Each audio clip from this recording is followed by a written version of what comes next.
બીજી તરફ વાત કરીએ બનાસકાંઠાની તો બનાસકાંઠાના ધાનેરામાં ભારે વરસાદ બાદ પાણી ભરાયા છે। 3 કલાકમાં 3 ઇંચ વરસાદથી ધાનેરાના હાલ બેહાલ થયા છે। મુખ્ય બજારોમાં પાણી જ પાણી જોવા મળી રહ્યું છે। દુકાનોમાં પાણી ઘૂસ્યા છે। ઠેર ઠેર વરસાદી પાણી ભરાતા વાહન ચાલકો અને રાહદારીઓ મુશ્કેલીમાં મુકાયા છે। જનજીવન ઠપ થયું છે। લોકો મુશ્કેલીમાં મુકાયા। જિલ્લાના ધાનેરા પાલનપુરમાં જામ્યો છે વરસાદી માહોલ। અત્યારે તુલસીનગર સોસાયટીની તમામ 20 થી 25 દુકાનો આગળ વરસાદી પાણીનો કોઈ કાયમી નિકાલ નથી।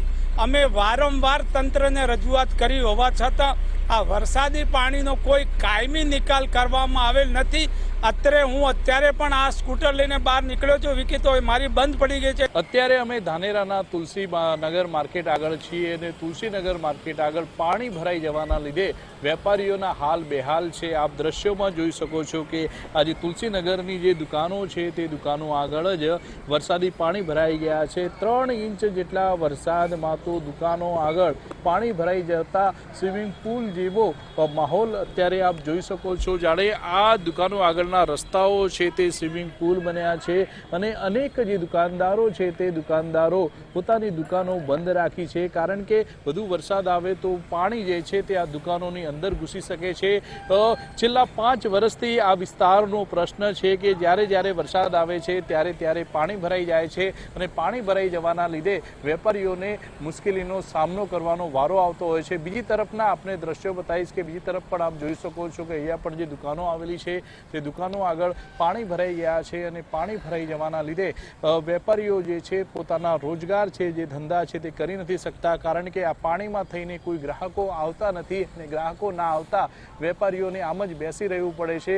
મોટાભાગની દુકાનો પણ આ પાણી ભરાઈ જવાના લીધે અત્યારે બંધ જોવા મળી રહી છે। આમ માત્ર 3 ઇંચ જેટલા વરસાદની અંદર જ ધાનેરાના હાલ જે છે અત્યારે બેહાલ જોવા મળી રહ્યા છે અને જે રસ્તાઓ છે તે સ્વિમિંગ પુલ બન્યા છે। કિશોર તુવર, ન્યૂઝ 18 ગુજરાતી, બનાસકાંઠા। તો વડોદરામાં ન્યૂઝ 18ના રિયાલિટી ચેકમાં મોટો ખુલાસો થયો છે। પૂરની સ્થિતિ બાદ પણ નથી સુધાર્યા પાલિકાના સત્તાધીશો। વડોદરાવાસીઓની વેદનાની સત્તાધીશોને નથી પરવા।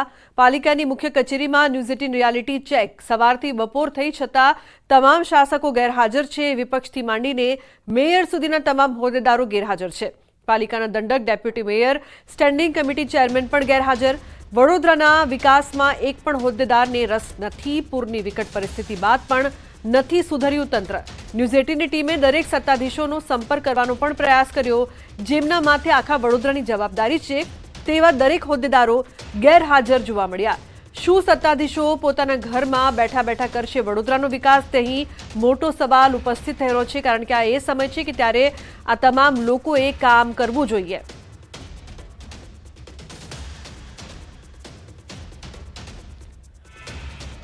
વડોદરા શહેરમાં સર્જાયેલી પૂરની પરિસ્થિતિ બાદ ધીરે ધીરે જનજીવન સામાન્ય થઈ રહ્યું છે। ત્યારે જે વડોદરાના સત્તાધીશો છે, એટલે કે વડોદરા શહેરના એ વહીવટદારો કે જેમના હાથમાં વડોદરાના વિકાસની જવાબદારી છે, તેઓ જે છે તે પૂરની પરિસ્થિતિ બાદ કેટલા ગંભીર છે તેનું રિયાલિટી ચેક જે છે તે આજે ન્યૂઝ 18 ગુજરાતીની ટીમ દ્વારા વડોદરા કોર્પોરેશનની ઓફિસમાં કરવામાં આવશે। અત્યારે સૌથી પહેલાં તો હું સમય બતાવી દઉં છું। આ સમય તમે જે જોઈ રહ્યા છો અત્યારે બપોરના 11:23 એટલે કે 11:30નો સમય થયો છે અને 11:30 વાગે અરજદારો જ્યારે 11 વાગ્યાથી કોર્પોરેશનની કચેરીમાં આવવાના શરૂ થઈ જાય છે ત્યારે સત્તાધીશો આવે છે કે કેમ તેની ચકાસણી જે છે તે આપણે કરીશું। કોર્પોરેશનની કચેરીમાં બેસતાની સાથે જ પહેલી જે કેબિન આવે છે તે વિરોધ પક્ષના નેતાની કેબિન આવે છે। વિરોધ પક્ષના નેતાની કેબિનમાં જોઈ લઈશું કે વિરોધ પક્ષના નેતા જે છે તે નાગરિકોના જે છે સમસ્યાઓ છે તેમનું સમાધાન માટે તૈયાર છે કે નહીં। અત્યારે સીધા દ્રશ્યો તમે જોઈ રહ્યા છો, વિપક્ષ નેતાની કેબિન છે અને અહીંયા વિરોધ પક્ષના નેતા જે છે ગેરહાજર જોવા મળી રહ્યા છે। સ્વાભાવિક વાત છે કે જ્યારે નાગરિકોની સમસ્યા સત્તાધીશો ન સાંભળે ત્યારે તેઓ વિપક્ષ પાસે જાય, પરંતુ અહીંયા વિપક્ષ જે છે તે પોતે ગેરહાજર જોવા મળી રહ્યું છે। આ થઈ વિપક્ષની વાત। હવે ધીરે ધીરે આપણે આગળ વધીશું અને વડોદરા શહેરના જે ડેપ્યુટી મેયર છે ચિરાગભાઈ બારોટ, તેમની કેબિન જે છે તે જોઈ શકાય છે। દરવાજો અત્યારે બંધ છે। પ્રયત્ન કરીશું કદાચ ડેપ્યુટી મેયર જે છે અંદર મળી જાય।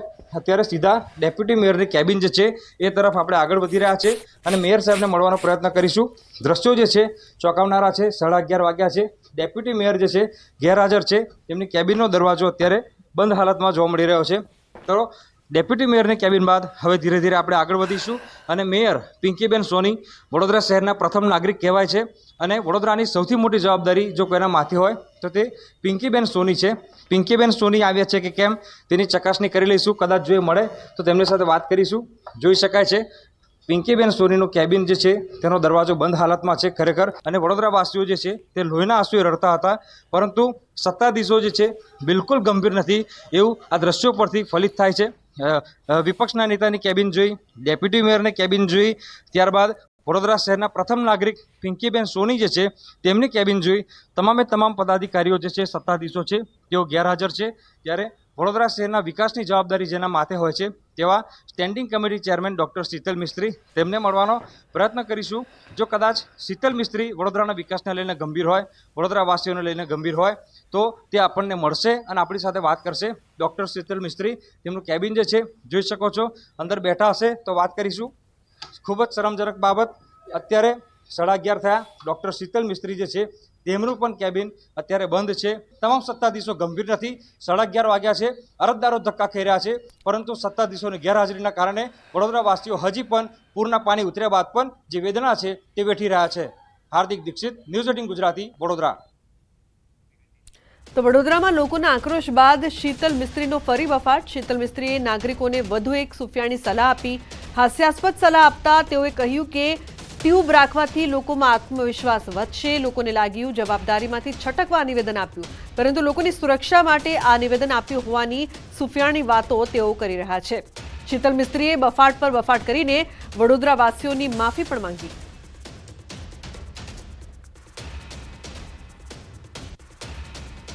ક્લાઇમેટ ચેન્જના લીધે જે હેવી વરસાદ પડતો હોય છે એમાં નાગરિકોએ પણ ફક્ત તંત્ર પર આક્ષેપ મૂકવાના બદલે થોડું આપણે પણ તૈયારી કરીએ, જેથી કરીને આપણે પણ સેફ રહીએ. એ ઘરમાં એકાદ ટ્યુબ રાખીએ કે સોસાયટી, મોટી સોસાયટી હોય તે કત્તર આપવાની વ્યવસ્થા કરે કે ઇમરજન્સી લાઇટ રાખે કે દોરડા રાખે. તો જ્યાં સુધી આ પ્રોજેક્ટ ના થાય ત્યાં સુધી આપણે પણ આ હેવી વરસાદ જોડે લેતા શીખવું પડશે. જે લોકોમાં બીકનો માહોલ છે, તો એક ઘરમાં ટ્યુબ રાખવાથી તમારો વિશ્વાસ વધે એ આશયથી આ સ્ટેટમેન્ટ આપ્યું હતું. એક ડૉક્ટર તરીકે મેં સ્ટેટમેન્ટ આપ્યું હતું કે હંમેશા માનવ જીવન બચે એ દિશામાં પ્રયત્ન કરતો રહ્યો છું. પરંતુ ચેરમેન તરીકે લોકોને લાગ્યું કે પોતાની જવાબદારીમાંથી છટકવા માટે આવું નિવેદન આપ્યું.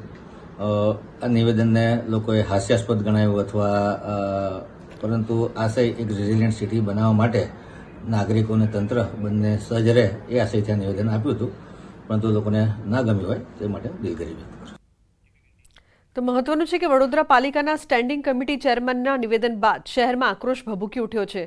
સામાજિક કાર્યકરો ટ્યુબ અને દોરડા લઈને કોર્પોરેશન પહોંચ્યા હતા. વડોદરા શહેરમાં પૂરની પરિસ્થિતિ સર્જાઈ. જે નાગરિકો છે તેઓ પાણી વચ્ચે લોહીના આંસુ રડ્યા છે, ત્યારે સત્તાધીશો નાગરિકોની લાગણી કરવાને બદલે જે છે બેફામ નિવેદનો કરી રહ્યા છે. ડૉક્ટર શીતલ મિસ્ત્રી જે છે કે તેમને ખરેખર ઢાંકણીમાં પાણી લઈને ડૂબી મરવું જોઈએ, કારણ કે તેમને એવું નિવેદન કર્યું છે કે વડોદરાવાસીઓએ પોતે જ હવે પોતાની સુરક્ષા કરવી પડશે અને સોસાયટીના રહીશો હોય તેમને પોતે આ પ્રકારની ટ્યુબ જે છે તે વસાવવી પડશે. દોરડા જે